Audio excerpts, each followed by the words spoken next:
Hello, friend. Welcome. Okay, so this conversation is about 2025 in fashion, and we covered a lot of ground, and I'm really excited for you to hear it because, yes, we obviously talked about Timothy Chalamet and that all orange look that he had.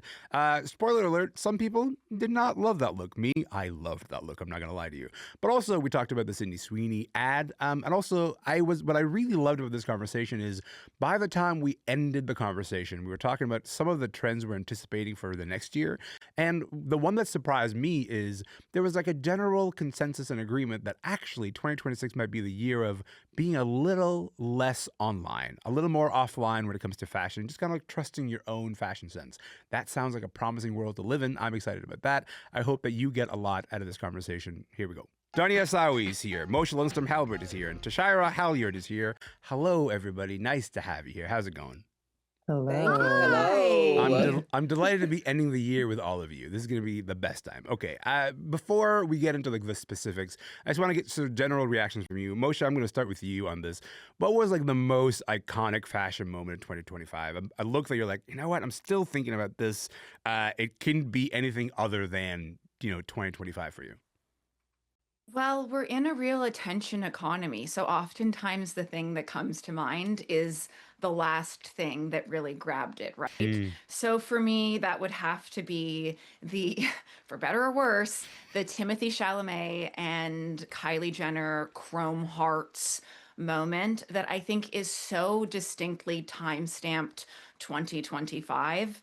And if you think about it on the surface, this was incredibly tacky. The orange adds another element where we can turn this into a Halloween costume easily for couples that enjoy partaking in that kind of thing. But also, if you think about it, it really does symbolize this move that's really become the norm for people in the public eye towards method dressing, done with various degrees of nuance and success. Something that I did like about it, even if the visuals of it were so abrasive, was the fact that Chrome Hearts is an American fashion brand that is still independently owned by a family, and it's Hmm. second generation now. The children are involved, and they don't pay celebrities to wear their looks. They create custom things for them, and they've been a part of many pivotal pop culture moments on seminal figures like Cher, Lenny Kravitz. They're very enmeshed in the music industry. But I Right. do want to say that I think another moment at the end of the year that really made an impact was seeing the incoming First Lady Rama Douaji on the cover of The Cut, which So New incidentally, York's first lady incoming. yes, New Yes. York's First Lady, Yeah. Danya actually wrote the piece for, Mm-hmm. which is incredible. And seeing her positioned as such a powerful and timeless figure, where it really isn't about her being the First Lady, but her being this artist and this quintessentially New York success story, and fashion really being used as a tool Mm-hmm. to display this woman entering this new era in her life with such an incredible story. I think for me is a moment that I thankfully came after the Chrome Hearts and is giving me a bit of a palate cleanse because that was so well done. I will say I didn't oppose the Chrome Hearts as much as you might be. I think like I'm still also Really? thinking about that look, and I think it's because Timothy's had this kind of like a truly like an all timer kind of press run, and almost every single one of those stops has had an outfit. They're like, I don't know if I like it, but I'm gonna be thinking about it for a bunch of days, and like that's a special talent that I think Timothy Chalamet's kind of developed over this press run. I think that it actually deserves its own separate episode. That we don't have enough time to talk about that. But Donnie, I want to talk to you about. So listen, so, as Moshe mentioned, you wrote that story, but also like you're based in New York. You're a fashion journalist for The Cut, so that has involved a lot of showing up at red carpets, a lot of showing up at fashion shows, and it's kind of like looking around and taking all of that. What's your take? What are the red carpet looks that for you like have been like that captures what 2025 has been? Honestly, the one that just keeps coming to mind, and it's kind of like Moshe said, I don't know, it grabbed my attention and it's keeping my attention. I believe it was the Emmys, Meg Stalter wore a white t-shirt and jeans on the red carpet, which you never see anymore. Like back in the day for, movie premieres, movie stars would wear like jeans and whatever and a white t-shirt. Yeah. And she also had a bag that she just wrote ceasefire on, obviously referencing to the war on Gaza. And it's just stuck in my mind because I feel like it's kind of a symbol for 2025 because this year was just kind of a crapshoot. I don't know if I can say that, but it was a crapshoot. It was just chaos. And I feel like people were like, you know what? Let me just do whatever I want. Let me Mm-hmm. do what works for me. And her stylist decided to go with a look that worked for her on this very glitzy red carpet. And she used it to make a political statement, which I feel like was also constantly in the background of 2025. Like it was this constant hum of like, does fashion matter?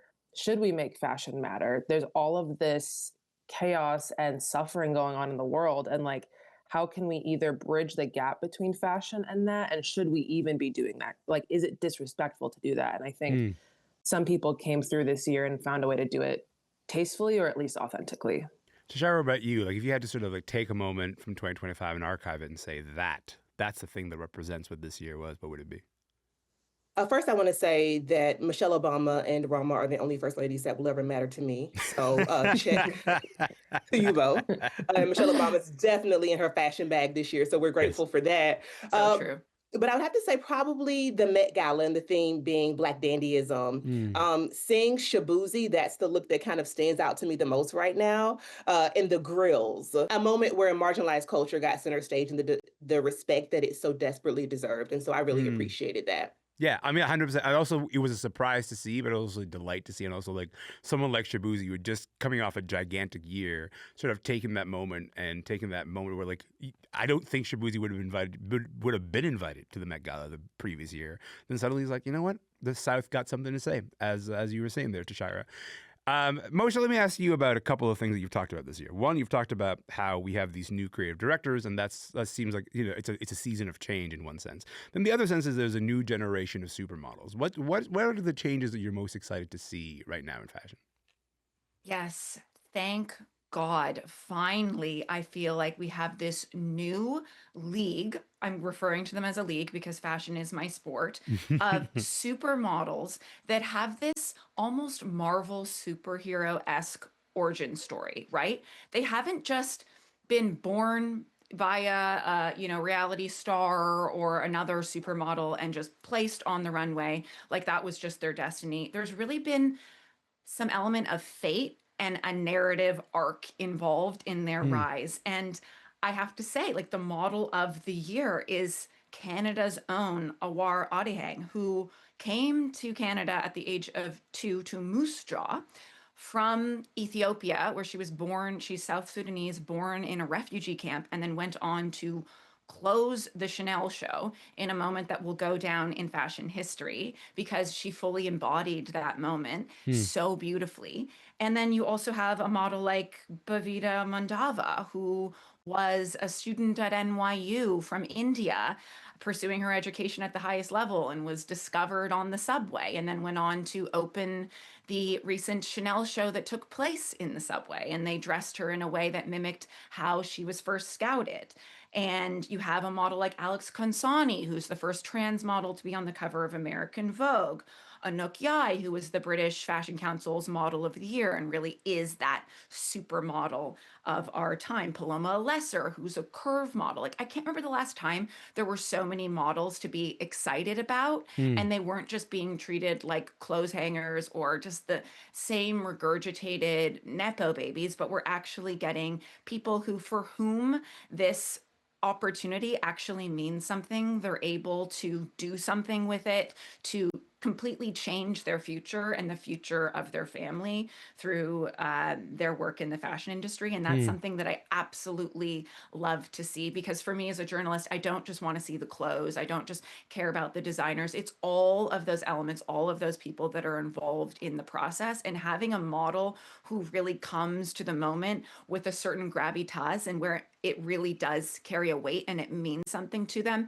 You can feel that as the viewer. Danya, I want to kick this idea over to you because I think there's, on a certain level, right? Like fashion is kind of always a little bit about change, about a little bit of reinvention, about like what is a new thing that's being introduced, especially when you have so many brands that are trying to sort of like get a little bit of foot space in the attention economy. But when you kind of look at this idea of this being a year of change, does that idea connect with you when it comes to fashion? I think so, in the sense that, you know, this was a year where all the creative directors were just basically playing musical chairs with all of the biggest fashion houses. And it was like, one creative director would sit for 2 seconds and then he'd be out, and then the next one would be in, and the next one would be out, and the next one would be in. And they were just moving around from like Balenciaga to Gucci to from Valentino to, it was just like, honestly, there was a period there, it was just kind of chaos. And that still doesn't even feel quite over because the creative director of Versace only was there for one season and now he's already moving on.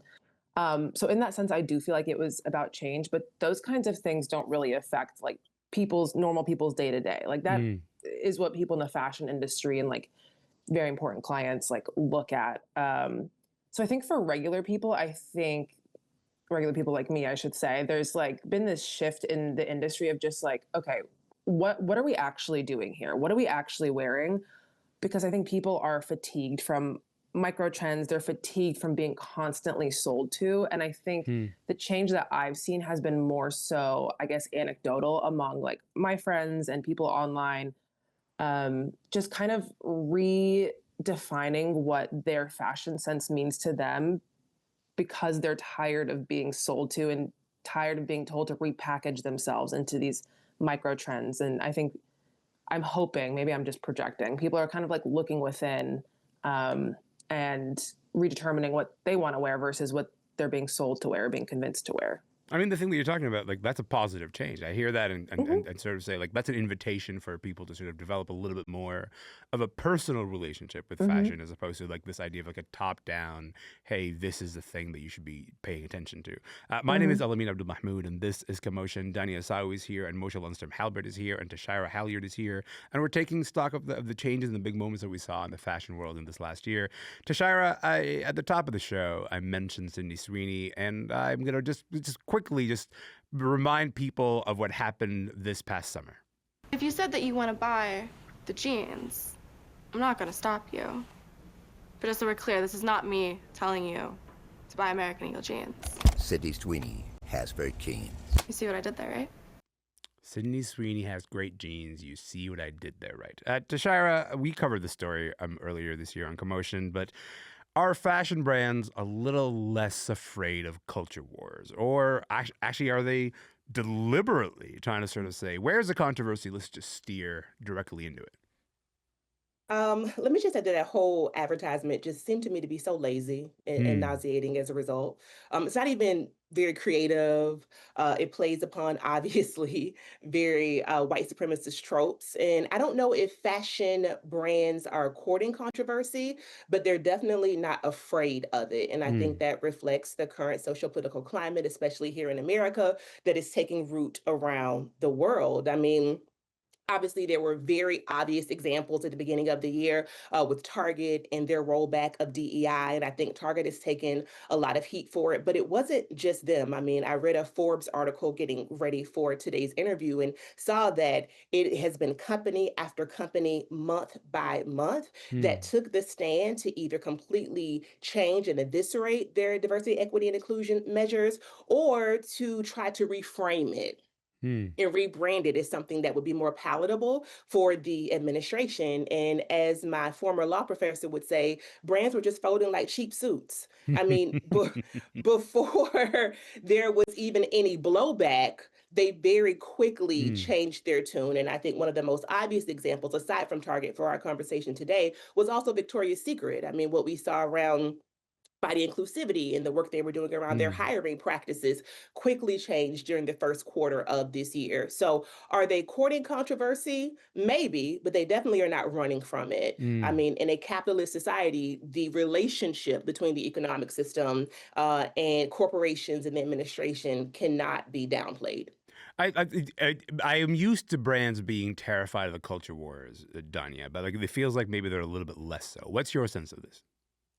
I'm in total agreement with Tashira. Like 4 years ago, I do think American Eagle would have been like plainly canceled for running that ad and the backlash. But now it was kind of this 50-50 split of like, okay, well, maybe they didn't intend to court people on the right wing, but they did. I mean, Donald Trump called it a terrific ad. So I think brands are, as Tashira said, they're not leaning into the controversy of it all, but I don't think they're afraid of it in the way they were 4 or 5 years ago. And that speaks to the political climate that we have here in the U.S.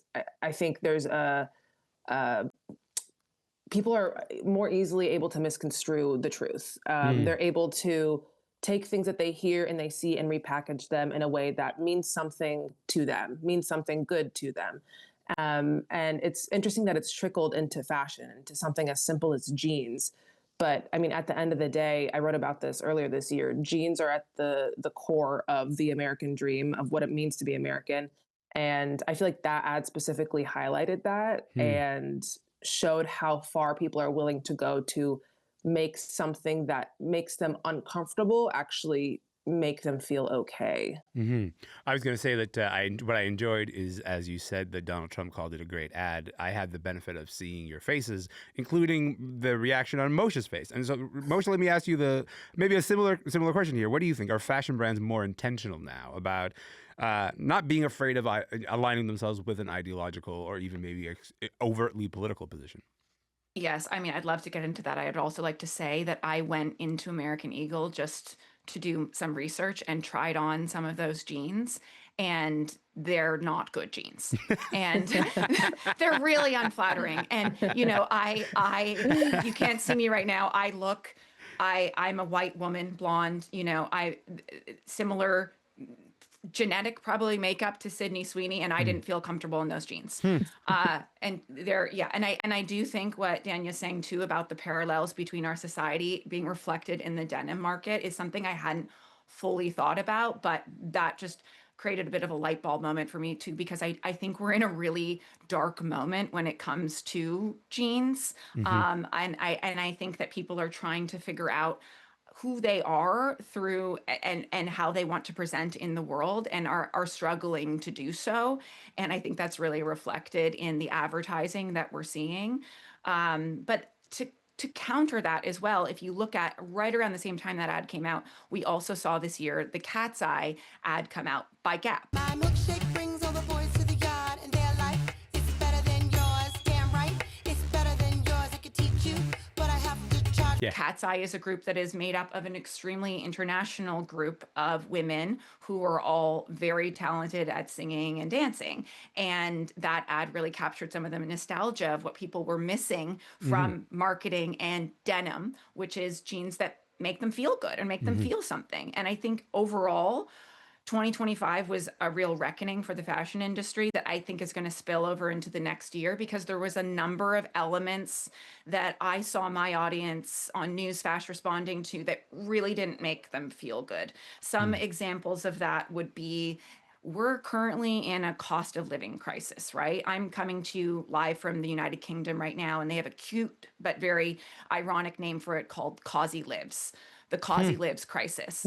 Because everything here and in Canada and in the US has gotten way too expensive. Yeah. People cannot afford to dress the way that what they see on the runway. And the middle class, just like the mid-market, has completely gone. We're either given fast fashion, which is incredibly compromised. It's made primarily by women of color in developing countries who are not paid fairly or in the right working conditions, or things that are way too expensive and only are affordable for a very small percentage of society. I think that's why the secondary market, be it off-price and outlet or vintage, has had such a rise, because people want to feel good in their clothes, but they also don't want to participate in a system that is making them feel so bad and that they cannot afford. I also think when we were talking about the changing of the guard in the industry, there's just far too many male designers at the top that are dictating to women how they should look and how they should dress, how they should show up in the world. I don't think that's resonating. Vogue recently did a poll about who were the most covetable designers of 2025. The 3 most covetable designers. This doesn't mean who you can afford, but this means who you dream of, because our dreams are free, right? It's Phoebe Philo, it's Miu Miu by Mucha Prada, and it's The Row by Mary-Kate and Ashley Olsen. There's something about these women's work, you know, be it privileged white women, that is resonating on a larger scale. And I also think the fashion industry really needs to look at how things are made and where they're made. There's been raids on Italian factories. Consumers are really questioning, does made in Italy really mean quality? So these are some of the conversations that I'm having with my audience that I think are going to continue in the next year, because it's troubling. Because so what you're laying out is sort of like the politics of meaning. There's also like the politics of body. So that also definitely plays out in fashion, Tashira. Like the other thing that feels very 2025 to me is that there's been all these conversations very specifically about celebrity bodies and like famous people's bodies that have been actually more direct than I've seen them be in even like a decade. And I'm talking here about like, for example, like all the commentary around Ariana Grande's body, but also all the commentary around Lizzo's body, all the commentary around like Amy Schumer's body. The commentary about bodies being smaller specifically, which makes sense. It's been about like 3 or 4 years since GLP-1 drugs like Ozempic have kind of been a part of the general landscape. How is the fashion world kind of responding to the changing conversations about bodies?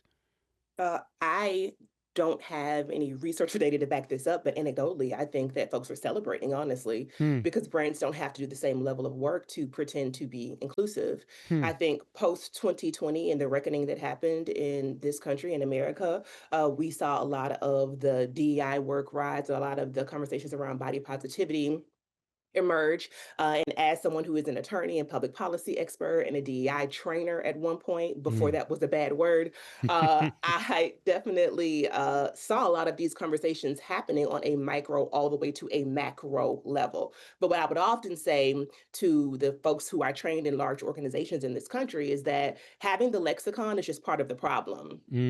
It is changing hearts and minds, changing policies, and that's what shifts a society. And so to see us back to where we were before has been pretty disheartening, but again, not surprising, being that it takes a lot of work to keep a society being pushed towards progressive values. And last thing I'll say is that there very much is a relationship that is symbiotic between conservatism and diet or skinny culture. And I'm not opining about GLP-1s. I want to say that I'm someone who has a fair amount of skinny privilege, and I don't know what it's like to be in a bigger body and to live in a fat phobic society.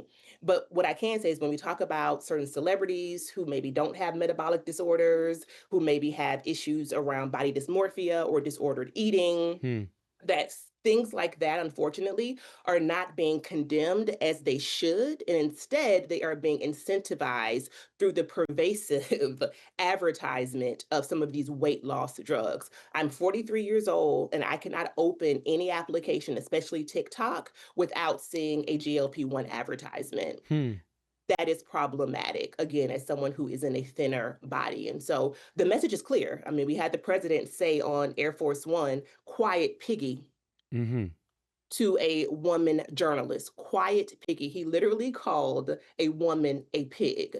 And if that is happening at the highest level, then fashion has no reason to comply with a more inclusive value. Danya, I'm going to give you the last word on not just this, but also just like in this entire sort of conversation is that like, as we sort of like try to coalesce all of these things, it seems like clearly 2025 is a moment where fashion is a bit in flux and we don't know where this is going to go. As the politics are changing, but also people's attitudes towards fashion are changing. What are you expecting heading into 2026 in terms of what's going to sort of come to the fore of the conversation? I think what's going to happen is people are going to go offline. I think it's going to become very chic to be offline. It's going to be very chic to have a low screen time. It's going to be chic to not know what's going on Instagram. Not to say it's going to be chic to not keep up with the news. I think we're going to kind of revert to like that state where when I was growing up, you'd go on your computer for like an hour and be like, okay, I'm getting off of my desktop and leaving the computer room and going to go play outside. Yes. And I think as a result, as I was talking about earlier, I think these micro trends are going to cease to exist. I think people are going to be wearing stuff in their closets more. I think they're going to be looking inward more. And I think I said this like last year when we spoke and it was wishful thinking then, but I'm already seeing inklings of people going offline. Like people are getting those little bricks to turn their phones into literal bricks. I have one, game changer. And so, yeah, I think fashion is going to be in a state of flux next year. And I think the early adopters of trends that are usually at the forefront of like wide leg pants, you know, corset tops are going to be at the forefront of being offline and developing their own personal style and only popping in occasionally online to be like, hey, check out what I've been doing offline. Check out what I've been wearing offline. Peace out and honestly, come back in. From your mouth to God's ears. That sounds like a wonderful world to live in. Let's go. So I really appreciate your time, you guys. This has been wonderful. Happy New Year. Happy New Year to everybody here. Thank you again. Thank you. Happy New Year. Thank Happy you, New thank you, thank Year. you. Happy New Year. That's Mosha Lundström, Halbert, and Danya Issawi, and Tashira Halyard. My name is Elamin Abdelmahmoud. This show is called Commotion. Hey, I hope you have a great day, and I hope you have a happy New Year.